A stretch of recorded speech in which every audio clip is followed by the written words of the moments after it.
Y este domingo se cumplieron 2 meses de la invasión rusa a Ucrania, que ha dejado hasta ahora 2.200 civiles fallecidos. Vamos a repasar lo que ha ocurrido en estos últimos 2 meses de guerra. Recordemos que como operación militar especial, fueron las 3 palabras que utilizó Vladimir Putin antes del anuncio de esta invasión de Ucrania el pasado 24 de febrero. De esa operación militar a lo que es la realidad hoy día han ocurrido muchas cosas. Para analizar este tema tenemos como invitado a Alejandro Linares. Él es periodista, analista internacional y forma parte de nuestro equipo. Hola Alejandro, buenos días, feliz inicio de semana. Gracias por acompañarnos. Hola Marjorie, saludos para ti, saludos para la audiencia, feliz lunes para todos. Alejandro, coméntanos un poco acerca de la visita de Blinken a Kiev y este encuentro que se dio con el presidente de Ucrania, Volodymyr Zelensky. ¿Cuáles son las expectativas? ¿Qué se espera luego de este encuentro, tomando en cuenta que el presidente ha reiterado en muchísimas oportunidades la necesidad de armas más contundentes para enfrentar a Rusia en esta invasión? Sí, bueno, básicamente la visita del secretario de Estado Blinken a Kiev se traduce como una reiteración del apoyo que Estados Unidos le ha dado no solo al presidente Volodymyr Zelensky, sino también al pueblo ucraniano luego de esta invasión rusa, de la invasión rusa que comenzó el 24 de febrero de este año y que, como tú bien apuntabas, hace unos minutos cumplió 2 meses este domingo. La visita del secretario de Estado también se traduce como un intento de Estados Unidos, de Washington, por crear compromisos más férreos, compromisos más sólidos con Kiev, con Ucrania, en cuanto al apoyo armamentístico. No es un secreto que Ucrania, militarmente hablando, es bastante inferior a Rusia. Por cada 10 soldados rusos hay un soldado ucraniano. Y en términos aéreos, Rusia tiene una superioridad notable con respecto a Ucrania.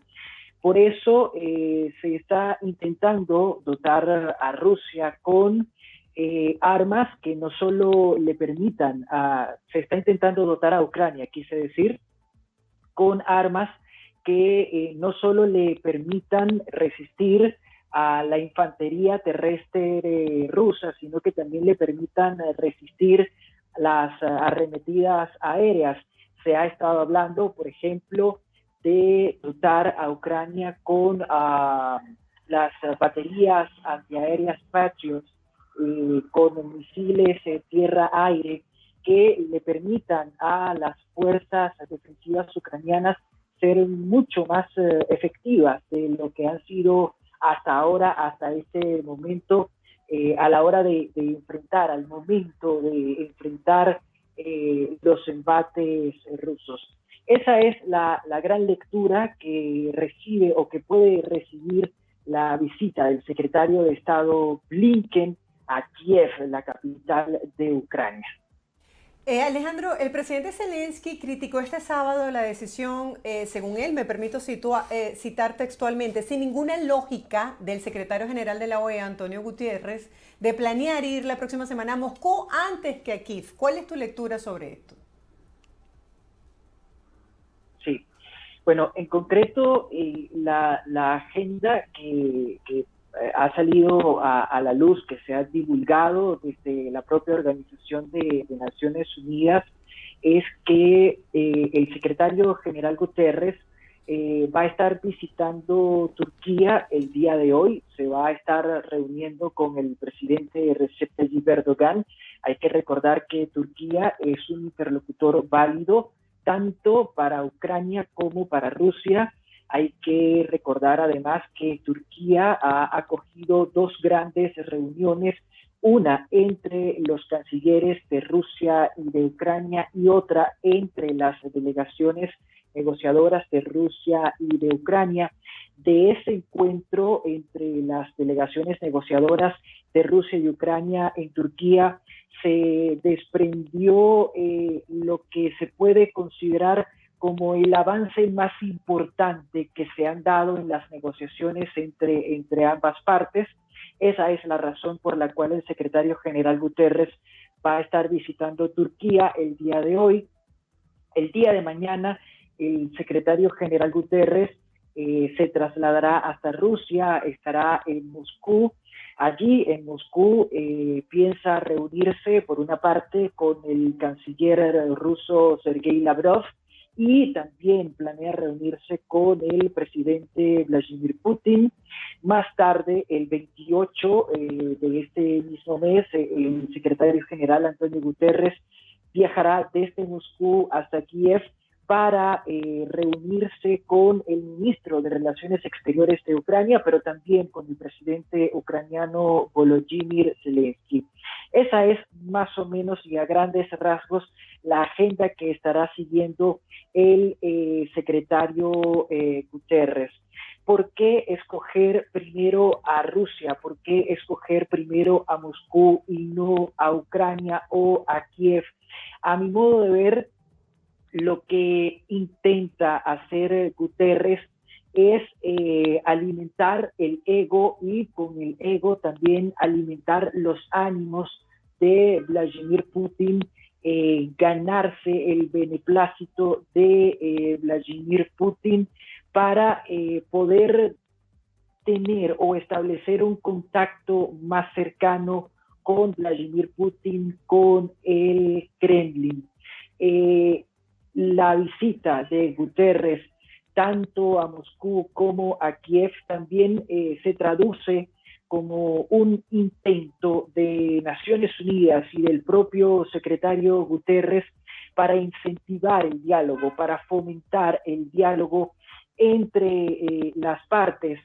Pero además hay que decir que también se puede interpretar como un deseo de Antonio Guterres, como un deseo de la Organización de Naciones Unidas de ganar el protagonismo o de tener el protagonismo que no ha tenido hasta la fecha. En 2 meses de conflicto, en 2 meses de guerra, Naciones Unidas, con la excepción de las 2 resoluciones que fueron aprobadas por la Asamblea General en contra de la invasión rusa, con la excepción de esas 2 resoluciones, en 2 meses de guerra, Naciones Unidas se ha mantenido prácticamente al margen. Desde el 24 de febrero, entre Naciones Unidas y Ucrania ha habido un solo contacto, solo una llamada telefónica entre Antonio Guterres y el presidente Volodymyr Zelensky, y en 2 meses de guerra, en 2 meses de conflicto, la interlocución, el intercambio entre Naciones Unidas y Rusia, el Kremlin, Vladimir Putin, ha quedado prácticamente anulado, ha sido prácticamente inexistente, sobre todo después de que Antonio Guterres aseguró que Rusia estaba violando la Carta de las Naciones Unidas al invadir Ucrania. Entonces, Guterres y la ONU lo que intentan es ganar ese protagonismo que no han podido tener hasta este momento en 2 meses de conflicto.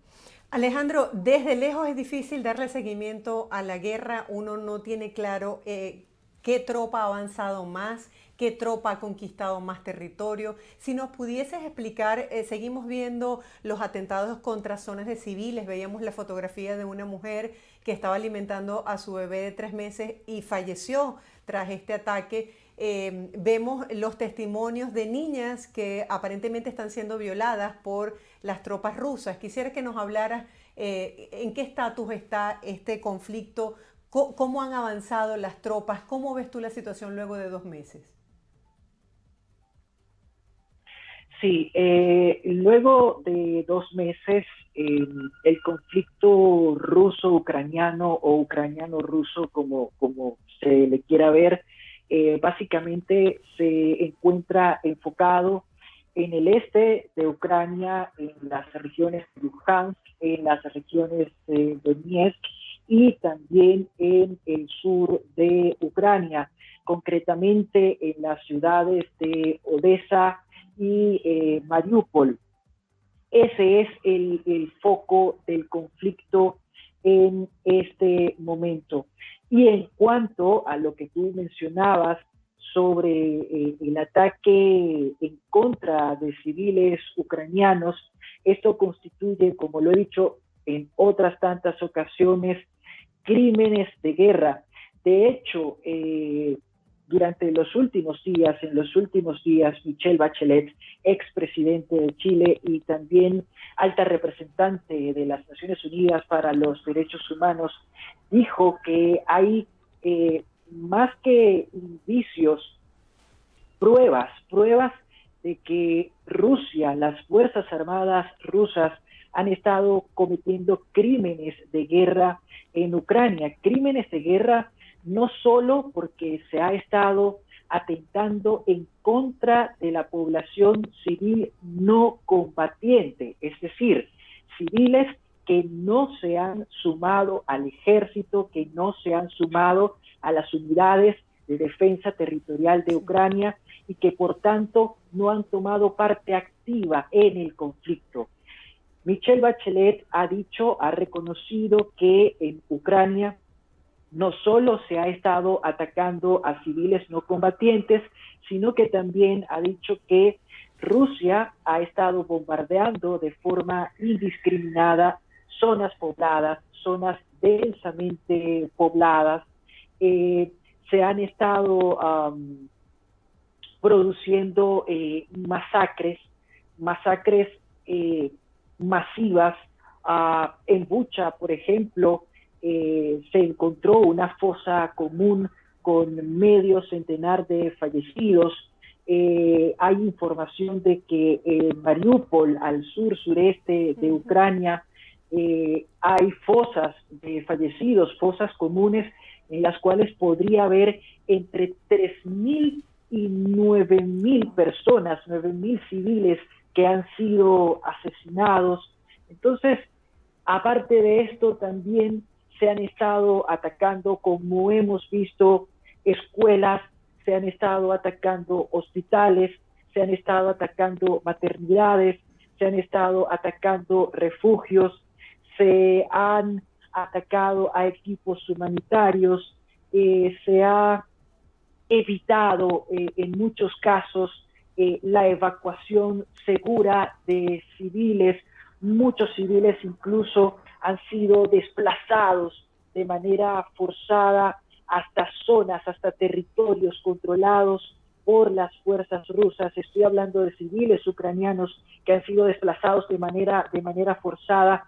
Todo esto, Marjorie, todo esto constituye crímenes de guerra de los que se están tomando nota para que Rusia y sobre todo Vladimir Putin y la cadena de mando que se desprende desde Vladimir Putin sean investigados y sean juzgados por estos crímenes de guerra. Alejandro, hablando de ese tema, el presidente Zelensky hacía un llamado al Papa Francisco y decía que hiciera todo lo posible para intentar con su discurso desbloquear los corredores humanitarios. ¿Tú crees que eso sea factible? Se hablaba de que todavía había muchísimas personas civiles, creo que en Mariupol, y que no habían podido salir de manera segura, e incluso decía, si no me dan la ayuda que necesito en armas, pudiesen existir muchas más en Ucrania. Sí, es correcto. De alguna manera, el presidente Zelensky está apelando al Papa no solo en su carácter de autoridad religiosa, sino que también está apelando al Papa en su carácter de jefe de Estado. Hay que recordar que el Papa no es solo la máxima autoridad de la Iglesia Católica, sino que también es el jefe del Estado Vaticano. A eso es a lo que está apelando el presidente Zelensky, tomando en consideración que el Vaticano como institución religiosa, pero también como Estado, estaría en la capacidad de servir de interlocutor entre las partes, pero también estaría en la capacidad de liderar esfuerzos humanitarios para ayudar sobre todo a los civiles que aún permanecen, por decirlo de alguna manera y en términos sencillos, encerrados en ciudades que se encuentran bajo el asedio de las fuerzas rusas. Alejandro, durante estos 2 meses, delegaciones rusas y ucranianas se han reunido para intentar negociar algunos puntos que ya tú has explicado en otras oportunidades. ¿Cuál es el estatus actual de estas reuniones? ¿En qué quedaron?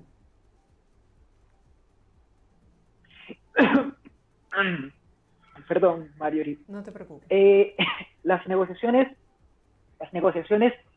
hasta este punto o en este preciso momento se encuentran en un punto neutro, por no decir que están en un punto muerto. Hay demandas de parte de Rusia que las hemos conversado en otras ocasiones, en otras oportunidades. Me voy a permitir repetirlas. Por un lado está la desmilitarización de Ucrania. Por otro lado está la neutralidad de Ucrania, es decir, que Ucrania no se sume a la OTAN, no se sume a la Unión Europea. También está el reconocimiento de Crimea, de la península de Crimea como parte del territorio ucraniano, y también el reconocimiento de la independencia de las regiones de Luhansk y de Donetsk. Esas son las 4 grandes demandas que ha hecho Rusia, que ha formulado el presidente Vladimir Putin. Hasta este momento, Ucrania se ha mostrado dispuesta a ceder, al menos en el punto de la neutralidad. Ucrania ha dicho: estoy dispuesta a no ser parte de la Unión Europea, estoy dispuesta a no ser parte de la Organización del Tratado del Atlántico Norte, siempre y cuando me den garantías de seguridad. Estas garantías de seguridad me las darían un conjunto de países, entre ellos Estados Unidos, Reino Unido, Francia, Alemania, Israel, Turquía, Italia. Estos países, según lo que ha propuesto Ucrania, según lo que ha propuesto Kiev, estarían facultados para actuar en contra de Rusia si Rusia volviese a arremeter en un futuro en contra de Ucrania. Eso es más o menos lo que se ha pedido y lo que se ha propuesto de parte y parte. Esas propuestas han quedado allí sobre la mesa, pero hasta la fecha no ha habido nuevos encuentros, o por lo menos no los ha habido de manera pública, lo cual ha llevado a estancar las conversaciones, a que las conversaciones permanezcan estancadas y permanezcan, como decía al inicio de esta respuesta, de mi respuesta, en un punto neutro, por no decir que están en un punto muerto.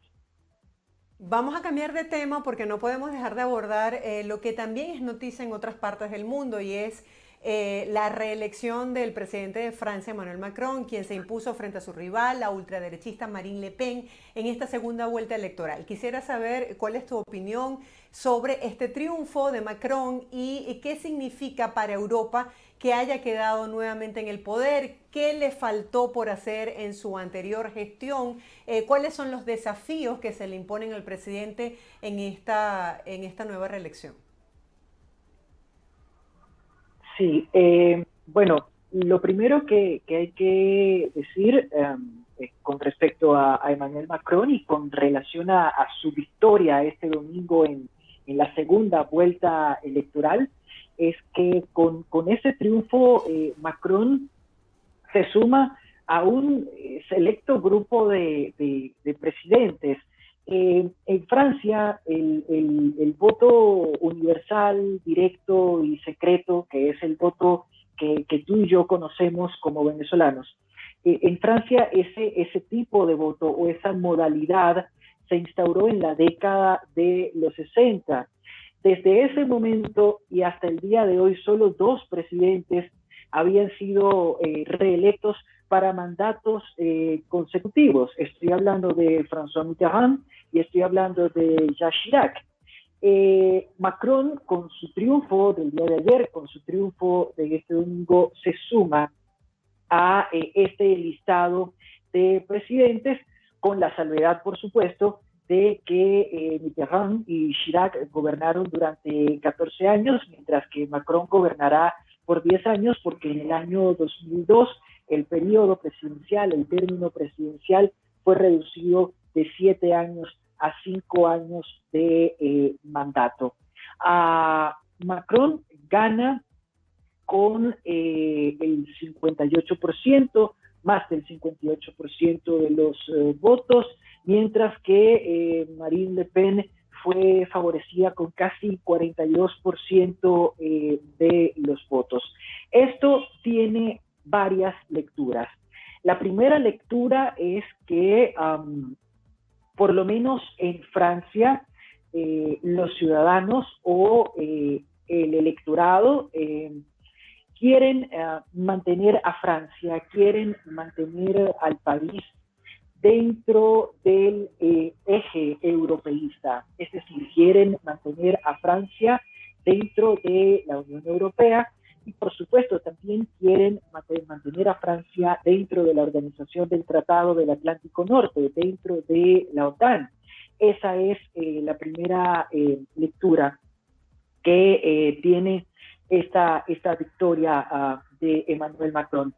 La segunda lectura que tiene el resultado del día de ayer es que evidentemente los primeros 5 años de gobierno han supuesto un desgaste político o del capital político de Emmanuel Macron, pues en el año 2017 Macron ganó las elecciones, le ganó la segunda vuelta a Marine Le Pen con 66% de los votos. En esta ocasión, en el día de ayer, obtuvo 58, poco más de 58% de los votos, lo cual quiere decir que en efecto hay un desgaste político, hay un desgaste del capital político de Emmanuel Macron. Y aunque perdió las elecciones, aunque ya no era el líder de un grupo, sino el presidente de todos, pero también está siendo reelecto en medio de una situación de descontento social por el alto costo de los productos y las situaciones económicas a las cuales se enfrenta. Quisiera que nos hablaras un poquito de eso ya para finalizar la entrevista. Sí. Bueno, a ver, en efecto, Macron enfrenta una situación bastante adversa, pues la inflación es un fenómeno económico derivado de la pandemia que se está registrando y están experimentando prácticamente todos los países. Por supuesto que Francia no escapa a esta realidad y Macron como presidente, como gobernante, como jefe de Estado, es señalado como el principal responsable de atender esta situación. Es él quien tiene que atender esta situación. Entonces, ese va a ser uno de los retos para Macron. Pero otro de los retos de Emmanuel Macron es el de reunificar a una Francia que está casi fracturada en dos mitades. El resultado electoral de ayer te indica que Francia está prácticamente partida en dos mitades. Por una parte está la población que apoya a la izquierda y que apoya a los sectores políticamente moderados, pero por otro lado también hay una parte importantísima de la población que apoya a la ultraderecha y que apoya al proyecto nacionalista, lo cual va a obligar a Macron a ser precisamente eso, el presidente de todos los franceses. Va a obligar a Macron a tomar decisiones y a adelantar políticas que hagan que los ciudadanos de todos los espectros se sientan incluidos, se sientan representados. Quisiera comentar ya hacia esta parte final que aunque Le Pen perdió el día de ayer la elección, aunque no se consagró, no se consolidó como presidenta electa o como presidente electo, sí hubo una victoria. ¿Por qué hubo una victoria? Porque la ultraderecha alcanzó el día de ayer el mejor resultado electoral de su historia. En 5 años, la ultraderecha creció de 31% de los votos a casi 42% de los votos, lo cual quiere decir que hay un crecimiento cuantitativo. Si ese crecimiento cuantitativo se mantiene en el tiempo, es posible que la ultraderecha llegue al poder en los años por venir en Francia. Gracias, Alejandro, por este brillante análisis que nos permite comprender temas que son noticia en el mundo y que nos afectan de alguna manera aquí en Estados Unidos y en el resto de las Américas. Alejandro, siempre es un placer compartir contigo. Nos sentimos súper contentos con tu análisis. Gracias por acompañarnos. Era Alejandro Linares, periodista y reconocido analista internacional, quien forma parte de nuestro equipo.